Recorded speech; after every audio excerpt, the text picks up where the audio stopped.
So here we, so here we are again at radio. The least of the political thought influences on most of us, but not people that are into politics, and that's because of talk radio that they has become a proclamation in the last 20 years. Let's see. So you can imagine, like we said before, there used to be only a few radio stations. It was very different than now, when there are hundreds and hundreds, and Siracs and online and all that. So it's quite varied and quite wide-ranging. And talk radio is, without question, all liberal conservative. There's no such thing as middle of the road. There are only varying degrees of that. Mostly conservative talk show host, probably 90% to 10%. And it's a phenomena that those of us in the business aren't easily explained, perhaps because of the niche that they're able to sort of burrow into and find certain audiences. But it's quite remarkable, talk radio being overwhelmingly conservative, both at the national level with affiliates and at the local level. Why? Well, again, to be sort of middle of the road and bland and just talking about things, unfortunately, doesn't sell advertisements. And being liberal or conservative does attract audiences, and that's why we see such. And again, there's nothing wrong with that. TV stations have to attract viewers, and they do, in fact, have to sell advertising unless you're NPR.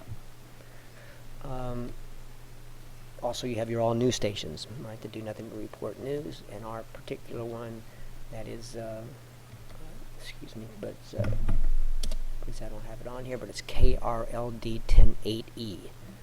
1080 KRLD, been around forever. That's the place to go if there's breaking news and you're not sure and you just want to find out something really quickly, especially if it's local. Very middle of the road, weather, sports, but certainly local news and on the hour. National, and we'll have a talk show or two host. Sometimes KRLD does, fairly middle of the road, late at night usually.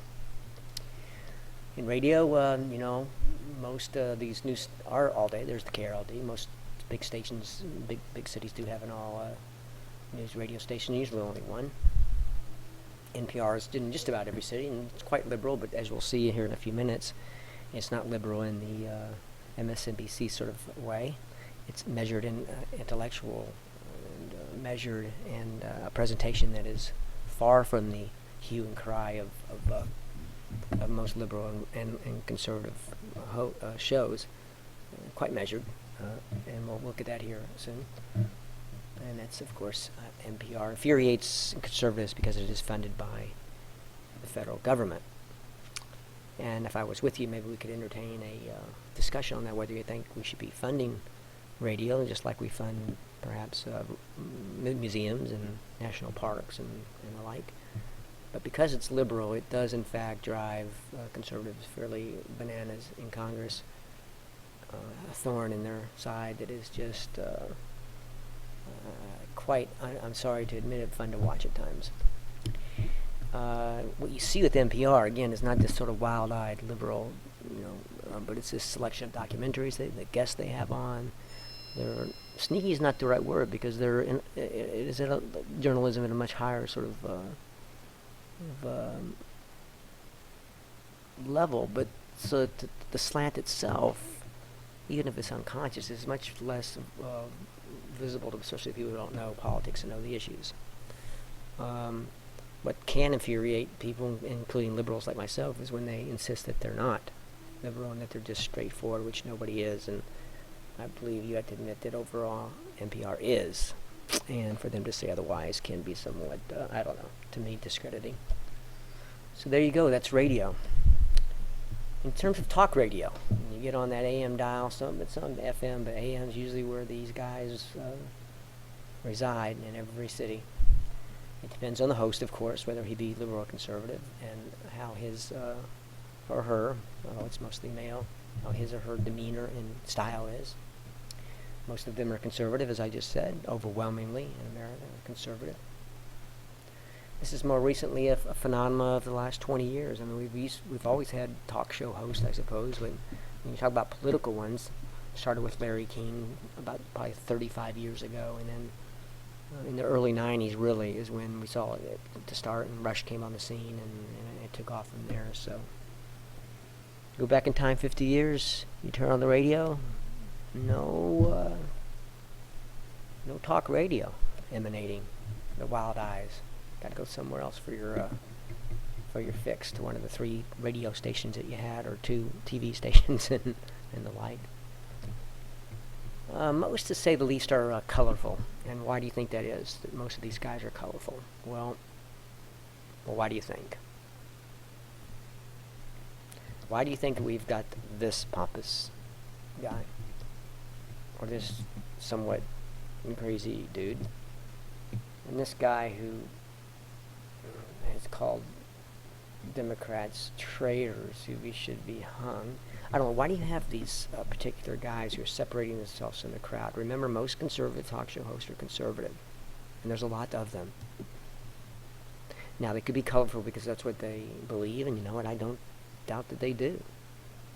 But to attract audiences requires a certain amount of bombastic presentation that you guys will be seeing when we, as we've been doing, when we analyze our different types of medium, like we've been doing with photographs and television shows. We are going to be getting to talk radio, and you'll be listening to about a half an hour a segment of one of these people. You'll have your pick, and if you've not heard these people and their counterparts in the liberal side, I think you'll see exactly what we're talking about in terms of aggressive is a good way to put it. Portrayal of their agenda and their political ideas and how to get there. Now, you do have your more straightforward, rational people, which I like to listen to, and ratings aren't very high. They're high enough to keep them, but you normally find these not on WBAP or KRLD. You find these on the lesser stations that don't have as much signal, and therefore advertising doesn't cost as much. In Dallas, like 660 AM and places like that. Dennis Prager, conservative. Cerebral, intellectual. I disagree with much of what he has to say, but not the way he says it, and he makes good points, and measured, and quite impressive in terms of his ability to present his arguments and his wealth of knowledge about what he's saying. Dennis Miller, don't know if of course we all know him as a comedian. I just love this guy as a conservative. He has a conservative radio show, because although he is irreverent, it's not a big joke fest, although he throws in, like, he's famous for these words and phrases nobody quite exactly understand what he's talking about. He's talking about some ancient, queen from the Nile Delta, or something like that, the way he's prone to do. But conservative, quite conservative, but not a ranter, has guests on and treats his guests not his guests, excuse me, but the people that call in, just with so much respect. I mean, I just really like the guy, and so Prager does as well. You'll see often the crazier you are as a talk show host, the less the guests who happen to get through and call in get much time to say what they want to say, or much respect if they're against what the host says. Not so with Dennis Miller. Have a listen to him. Bill Bennett, again, I think we talked to him earlier in this, is just a fantastically well-spoken, cerebral, intellectual, a doctor, also head of the Department of Education, and very, very, very well traveled and read conservative talk show host. Also at 660 locally, I think. Now, liberal talk radio, there aren't that many, and we certainly don't have any actually in Dallas. We used to have one a while back, who's now gone. And most, like the conservative ones, are pretty over the top, because that's how you make your mark. So let's look at a couple of them, can we? Oh, by the way, there was a liberal, national liberal radio talk show host that had a series of hosts different. They started out with Al Franken, who is now the senator from Minnesota. And unfortunately, that's all, folks, because Good Morning America went out of business after about 7 or 8 years. Funded by a billionaire who decided he wanted liberal talk radio, and after losing millions of dollars every year, finally dumped it. It's extremely difficult to have a liberal or a conservative network. There isn't not a conservative one. What you have is guys like Limbaugh and these guys who have 2,000 affiliates who pick up his show. Well, that's different than a national presence with national programming, national headquarters, national this, national that. The overhead is just unbelievable. And so because of that, Air America went out of business. They had a series of hosts that were very, very liberal, to say the least. In fact, Rachel Maddow was on Air America, caught somebody's eye. She's now on MSNBC. She's smart and sort of funny and glib, kind of irritating sometimes, and she has just a little bit of that hubris behind her where she knows so much and maybe you don't. It'll drive me crazy. To the liberal, to the unbelievable tense. Then we do have Mr. Schultz who comes on afterwards. I'm not sure how he possibly got his job. He's a shouter and more of a It's interesting that Mr. Schultz used to be a conservative, and now he's a liberal. He spends a lot of his time justifying the fact that one day he saw the light about 10 years ago and became a liberal in Minnesota, which is a much more liberal state, and that made his career take off. And some people find that disingenuous.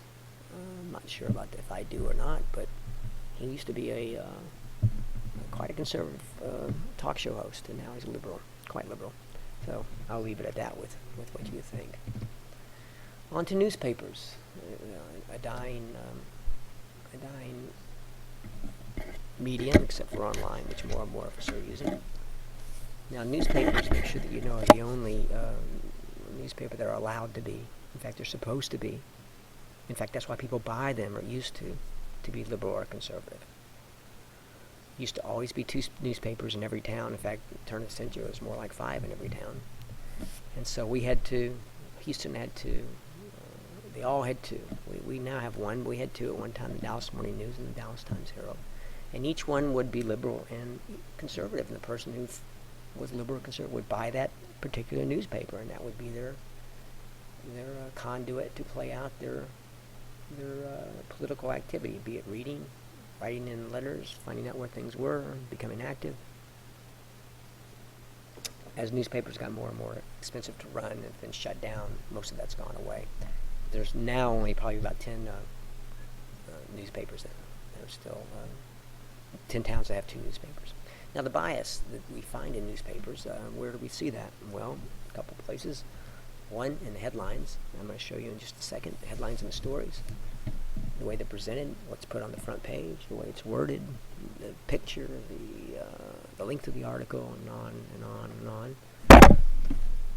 The biggest place to see, and most easiest, which most people don't do, but if you go to the last page of the front section, generally the last 2 pages of the editorials, the sections of a newspaper, usually 2 pages long.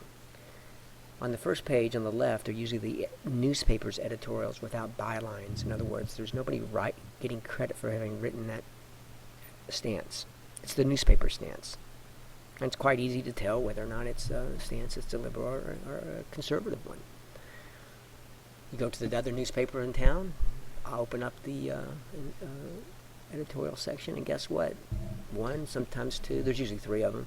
Sometimes 2 of them are the same exact issue of the day. And it's very easy to see which ones are liberal and which ones conservative, because usually those stances will be opposite of each other. Also, the op-ed selections, and if you know what op-ed means, but those are the people that are usually on the right-hand side that have their picture, that are syndicated columnists throughout the United States. Okay, and there's usually 3 or 4. Newspaper like the Dallas Morning News will make sure that they have at least 1 liberal and then a couple conservatives, because Dallas Morning News is a conservative newspaper. But it's rare to find a newspaper that will have nothing but op-ed pieces from people that believe like they do. Even the New York Times, William Safire, these people that are quite conservative in their paper on a daily basis, along with with their liberal ones. So let's look at this headlines papers in just a second. Our lecture's about to run out, so when we come back, what we're going to do is we're going to have a look at the day that Obama won the Nobel Peace Prize. And we're going to see how that was treated by some newspapers in the country very, very, very differently on the front page. the tone, the headline, the focus, and it's going to be a good example for us. So we'll be back soon.